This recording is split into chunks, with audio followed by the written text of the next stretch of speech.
What if one of the greatest heroes in Western literature would be called a villain if he had lost? That sounds absurd at first. After all, heroes are supposed to be brave, honorable, and worthy of admiration. Villains are the deceivers, the manipulators, the people who win by bending the rules. But the deeper you look into the story of Odysseus, the harder it becomes to ignore a disturbing question: are we praising the man, or simply celebrating the result? Because Odysseus is not remembered as the strongest warrior of his age. That role belonged to others. He is remembered for something far more powerful. He understood that battles are not always won by breaking walls. Sometimes they are won by convincing someone to open the gate themselves. And that idea should make us uncomfortable. When most people think about legendary heroes, they imagine courage under pressure, physical sacrifice, noble action. But Odysseus represents a different kind of power. He represents the ability to shape perception, to influence decisions, to make other people see what you want them to see. The question is, when does intelligence stop being wisdom and start becoming manipulation? That question matters far beyond ancient mythology. Because if success is the ultimate measure of virtue, then almost any method can be justified after the fact. History has a strange habit of forgiving winners. Actions that would be condemned in failure are often celebrated in victory. The same decision can be called genius or corruption depending entirely on how the story ends. And that creates a paradox at the center of Odysseus's legacy. We admire him because he succeeded. But would we admire the methods themselves if they were used against us? Think about that for a moment. Imagine a city protected by walls, armies, and years of preparation. Now imagine that none of those defenses matter because the real target was never the walls. The real target was trust. That is the first memory fragment worth holding onto throughout this journey, not a sword, not a battlefield, but a gate opening from the inside. Because the most dangerous threats are rarely the ones that announce themselves. They arrive, disguised as opportunity, as reassurance, as certainty, as something we want to believe. And that is where Odysseus becomes more than a character. He becomes a symbol.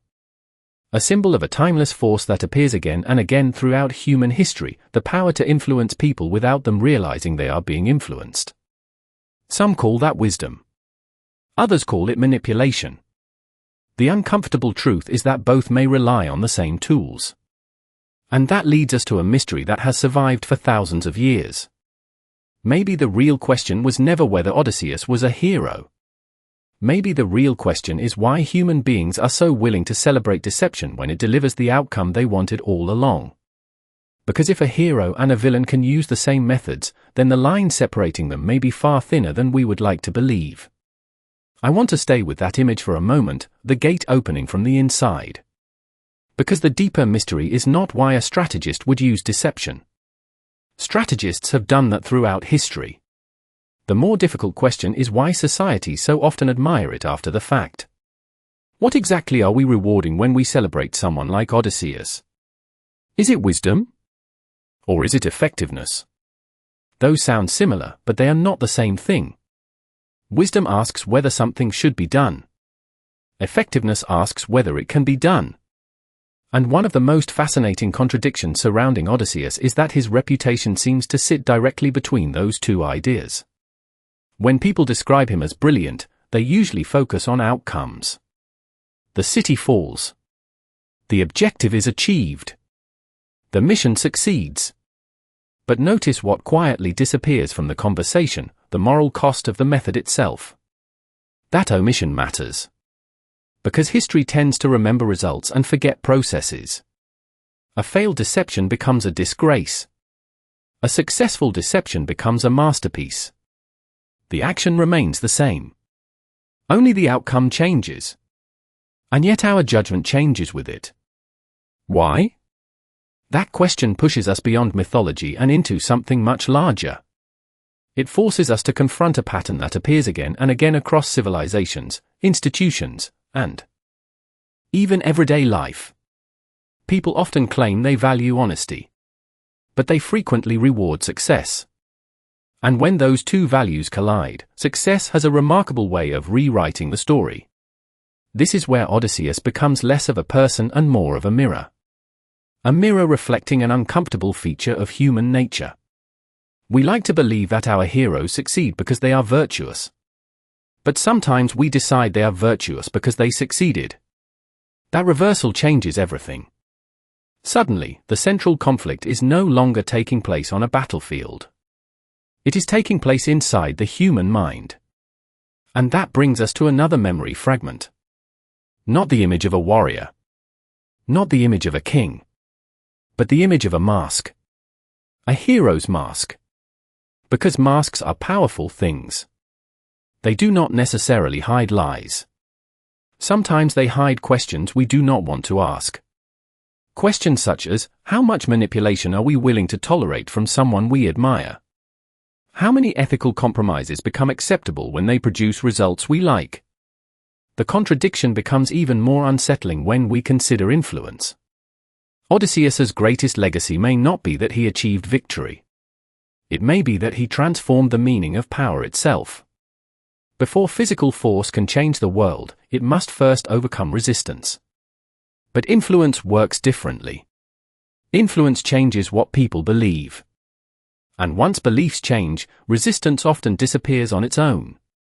That is why the story continues to resonate thousands of years later. The symbols may belong to the ancient world. The underlying mechanism does not. Every era has its own gates. Every era has its own walls.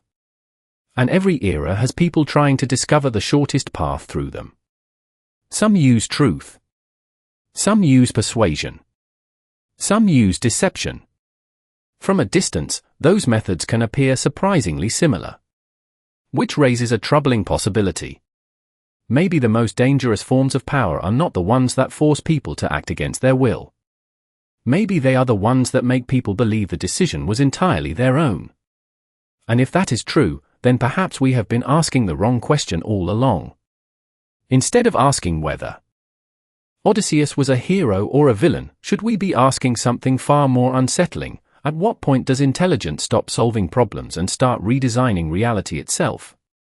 Before we go any further, we need to confront a possibility that is far more uncomfortable than the idea of deception itself. What if the real danger was never manipulation? What if the real danger was our willingness to admire it when it serves our interests? That question changes the entire landscape. Because once we stop looking at Odysseus as an individual and start looking at him as a pattern, a contradiction emerges that is difficult to ignore. Civilizations often claim to be built on principles. Justice. Honor. Truth. Integrity. Yet when those principles collide with survival, prosperity, or victory, something strange happens. The principles suddenly become negotiable. And that is where Odysseus becomes fascinating.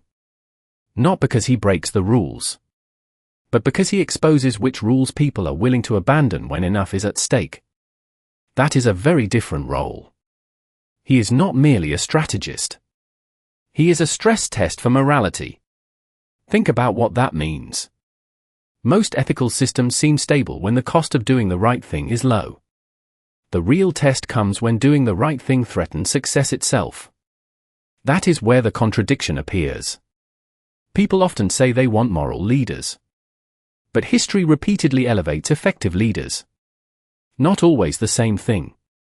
And the gap between those two ideals may be one of the oldest conflicts in human civilization. This is where another memory fragment enters the story. Imagine an empty throne. Not occupied by a king. Not occupied by a hero. Just empty. Because power itself is neutral. The throne does not care whether the person sitting on it is noble or ruthless. It only amplifies what is already there. That is why intelligence becomes such a complicated force. We often speak about intelligence as if it were automatically virtuous. But intelligence is a tool. And tools do not possess morality. They possess capability. A brilliant mind can solve problems. A brilliant mind can also create new ones. A brilliant mind can protect a society. A brilliant mind can manipulate one. The mechanism is often identical. Only the purpose changes. And that realization creates a deeper crisis. Because if intelligence alone is not enough to define virtue, then many of the categories we rely on begin to blur. Hero, villain, leader, manipulator, visionary, opportunist. The boundaries become harder to see, harder to defend, harder to trust. Now the scale begins to expand. This is no longer about a figure from ancient literature. This is about every society that rewards outcomes without examining methods. Every institution that celebrates results while ignoring process. Every generation that confuses success with wisdom. And perhaps that is why stories like this survive for thousands of years. Not because they tell us about the past. Because they reveal something permanent about ourselves. The contradiction becomes even sharper when we ask a simple question. Why do people willingly follow those who influence them most effectively? The obvious answer would be competence. But that explanation feels incomplete. Because throughout history, people have often surrendered judgment not merely to competence, but to confidence. Not merely to truth, but to persuasion. Not merely to wisdom, but to certainty. And certainty is powerful. Especially when the world feels chaotic. Especially when answers are scarce. Especially when people desperately want someone to tell them what to believe. That is where the symbol of the open gate becomes more unsettling than ever. The gate was never just a gate. It represents a moment when skepticism falls asleep. When doubt becomes inconvenient. When trust becomes automatic. And when that happens, the strongest walls in the world suddenly become irrelevant. Which leads us toward a revelation that is still only partially visible. Perhaps the defining question is not whether Odysseus manipulated others. Perhaps every influential figure does that to some degree. The deeper mystery is why certain forms of influence are celebrated as wisdom while others are condemned as corruption. And the answer may have less to do with morality than we would like to admit. So what was Odysseus really teaching the world? Not through speeches. Not through ideals. But through the kind of influence that leaves a mark on civilization long after the individual is gone. The revelation begins when we stop viewing him as a man solving a problem and start viewing him as the embodiment of a new principle. A principle that would echo across centuries. The principle that the most effective form of power is not the ability to overpower reality. It is the ability to shape how reality is perceived. That distinction changes everything. Because once perception becomes the battlefield, victory no longer belongs exclusively to the strongest, the wealthiest, or the most physically capable. It belongs to whoever can define the narrative. Whoever can influence what others accept as true. Whoever can determine which story survives. Suddenly the central symbol is no longer a warrior standing on a battlefield. It is a storyteller standing in front of history itself.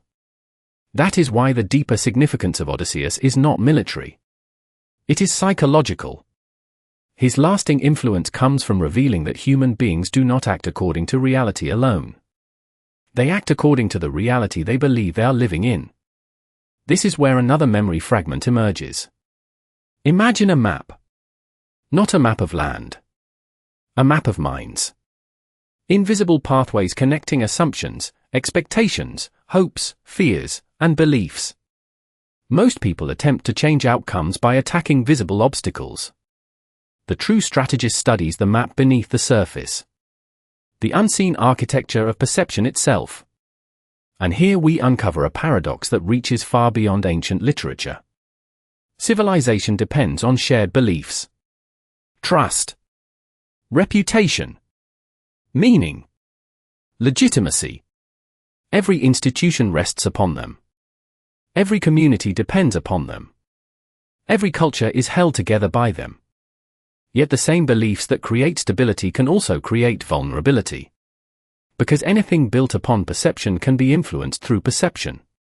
The contradiction is profound. The very thing that allows societies to function may also be the thing that makes them fragile. That realization expands the scale once again. We are no longer discussing one figure from mythology. We are discussing a recurring force that appears whenever influence becomes more powerful than force. Whenever belief becomes more important than physical control. Whenever narratives become more valuable than weapons. The consequence is difficult to ignore. The greatest transformations in history often begin long before anyone notices them. They begin inside assumptions. Inside stories. Inside frameworks that determine how people interpret the world around them. By the time visible change arrives, the invisible battle has already been won. And that leads to perhaps the most important revelation so far. The defining characteristic of Odysseus may not be deception at all. It may be understanding. Understanding how people make decisions. Understanding what they fear. Understanding what they hope for. Understanding what they are willing to accept without questioning. That kind of knowledge can build civilizations. It can also redirect them. Which brings us to a mystery that changes the entire frame of the discussion. If the true source of power lies in understanding how people construct reality, then perhaps the most important question is no longer whether influence can be used ethically. The deeper question is this: who gets to decide which version of reality a society ultimately chooses to believe? If influence is ultimately the power to shape how reality is perceived, then what is the deepest lesson hidden inside this story? The answer is more unsettling than it first appears. The central revelation is not that intelligence can be used to manipulate. Everyone already knows that. The central revelation is that society often cannot distinguish between wisdom and manipulation until after the outcome is known. That is the real paradox. And it changes the way we look at everything. Most people assume heroes and villains are separated by methods. But when we examine the pattern more closely, that assumption begins to collapse. Heroes persuade. Villains persuade. Heroes influence. Villains influence. Heroes reshape beliefs. Villains reshape beliefs. The tools are often identical. The difference is usually found somewhere else. In purpose. In consequence. In legacy. And, perhaps most importantly, in who gets to tell the story afterward. This is the deeper role of Odysseus. Not as a warrior. Not even as a strategist. But as a figure standing at the border between two uncomfortable truths. The first truth is that intelligence can create extraordinary outcomes. The second truth is that intelligence alone cannot tell us whether those outcomes should exist. That distinction is easy to miss. Yet it may be the entire point. Consider another memory fragment. Imagine a compass. Not pointing north. Not pointing south. Spinning freely. A compass without a moral direction. That is what intelligence becomes when it is disconnected from wisdom. It remains powerful. It remains effective. But it no longer tells us where we should go. Only how to get there. And that is where the deepest layer of the conflict finally reveals itself. The struggle was never between strength and intelligence. It was never between one city and another. It was never even between victory and defeat. The real conflict exists between capability and responsibility. Human beings continually increase their ability to influence one another. But the question of how that influence should be used never disappears. In many ways, this makes the story feel surprisingly modern. Technology advances. Communication advances. Institutions evolve. Yet the underlying dilemma remains unchanged. Every generation inherits more powerful tools. Every generation must decide what those tools are for. That is why this story continues to resonate thousands of years later. It is not describing an ancient problem. It is describing a permanent human condition. The more influence a person gains, the more dangerous it becomes to judge them exclusively by results. Because success can hide flaws. Success can disguise motives. Success can transform questionable decisions into celebrated achievements. And over time, those achievements become legends. The consequence is enormous. Entire civilizations can begin confusing effectiveness with virtue. They can start rewarding outcomes while neglecting character. They can admire brilliance while overlooking direction. And when that happens, intelligence becomes an instrument without a compass, power without orientation, capability without reflection. Which brings us to the most important insight of all. Perhaps the enduring mystery surrounding figures like Odysseus is not whether they were heroic or villainous. Perhaps that question is too small. The deeper lesson is that human beings are often tempted to judge actions by their success rather than by the principles that guided them. And if that tendency exists within individuals, institutions, and civilizations alike, then a far larger consequence begins to emerge. What happens to a society when it becomes exceptionally skilled at achieving its goals, but gradually loses the ability to ask whether those goals are worth pursuing in the first place? The consequences of an idea are often more important than the idea itself. That is especially true when the idea survives long after the person who embodied it has disappeared. And that is where the true legacy begins to emerge. The lasting impact is not that one individual demonstrated an extraordinary level of intelligence. The lasting impact is that he became a symbol of a question humanity has never fully answered. What should society value more, the purity of principles or the effectiveness of results? That tension does not end when a story ends. It spreads outward. It enters institutions. It enters leadership. It enters culture. It enters the way entire civilizations define success. Consider the memory fragment of the empty throne once again. The throne remains even after the ruler is gone. New leaders arrive. New systems emerge. New generations inherit the same dilemma. The tools become more sophisticated. The stakes become larger. But the underlying question remains unchanged. What happens when effectiveness becomes the highest virtue? At first, the answer appears positive. Problems are solved faster.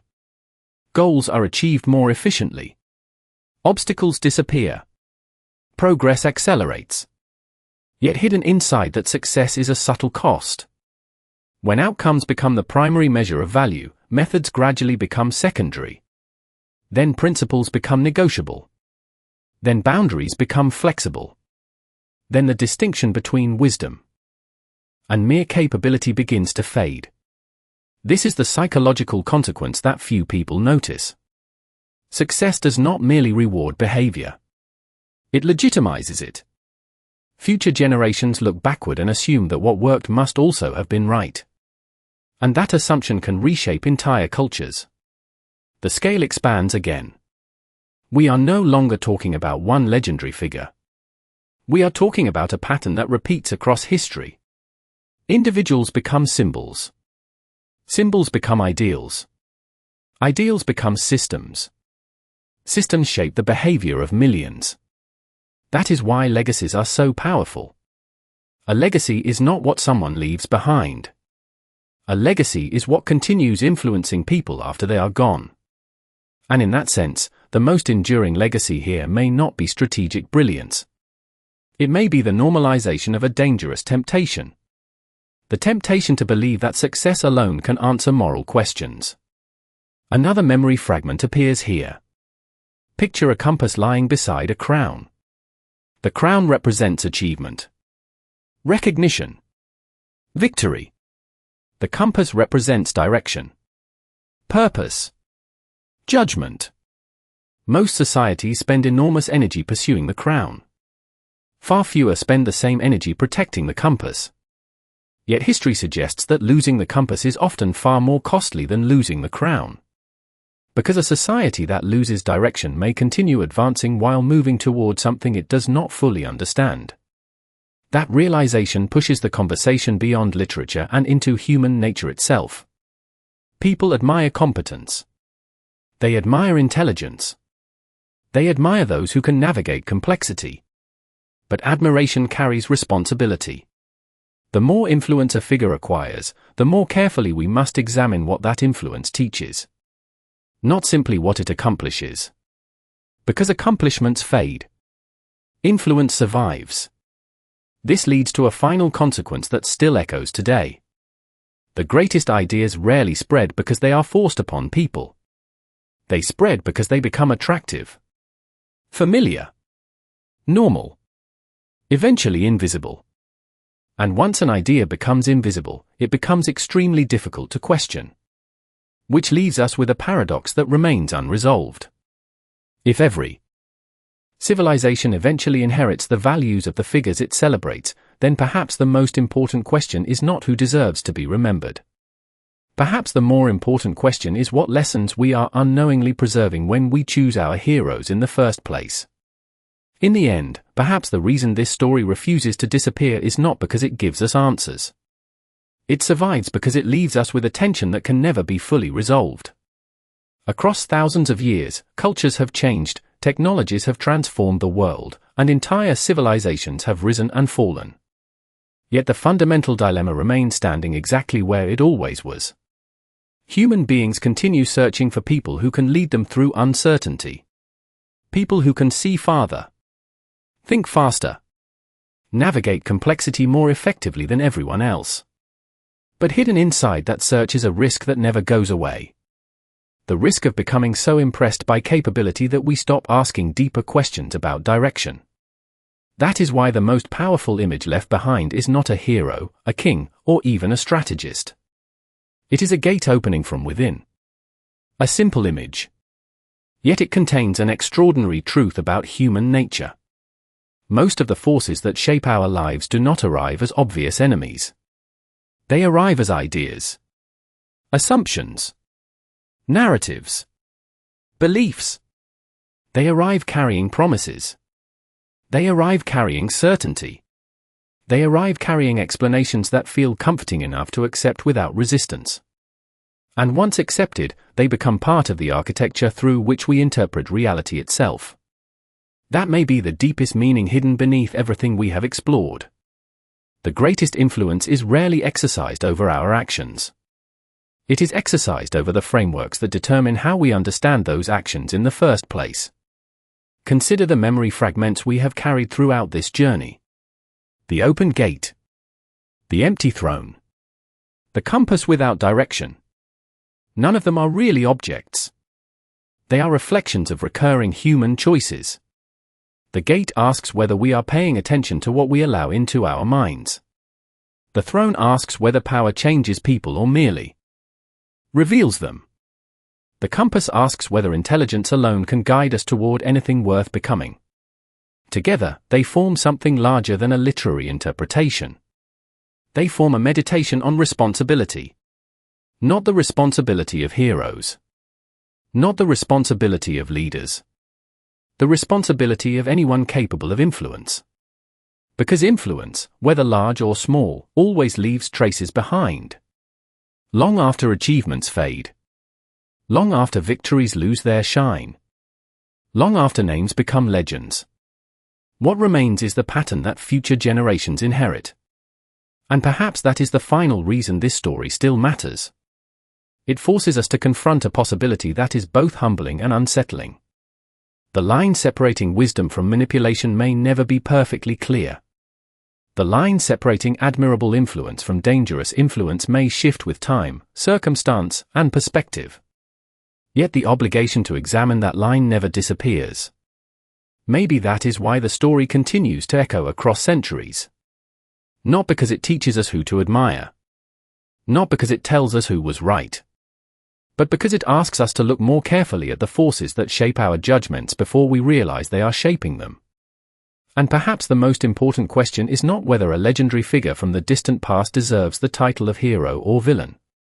Perhaps the more difficult question is this: when the stories of our own age are finally told, what invisible gates did we open, what empty thrones did we pursue, and what direction was our compass truly pointing toward all along?